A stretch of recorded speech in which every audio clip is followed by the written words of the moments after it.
আমরা দেখি তার ইশারায় সব কিছু চলে, তাহলে তার ইশারায় এটা বন্ধ হয় না কেন? মাথা থেকে পায়ের পাতা পর্যন্ত ঘুণ পুকে ধরেছে এবং সরিষার মধ্যে ভূত আছে, অতএব ভূত তাড়াতে পারবে না এই সরকার।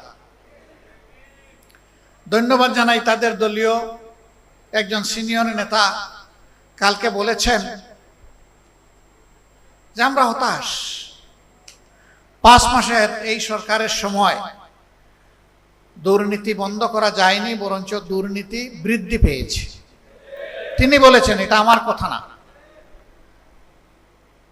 তার বাসায় সবাই দুর্নীতিতে লিপ্ত, একজন ছাড়া, তিনি তারেক রহমান সাহেব।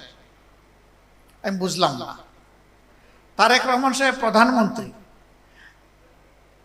তিনি চান না, অথচ দুর্নীতি সবাই করে, এটা কিভাবে হলো?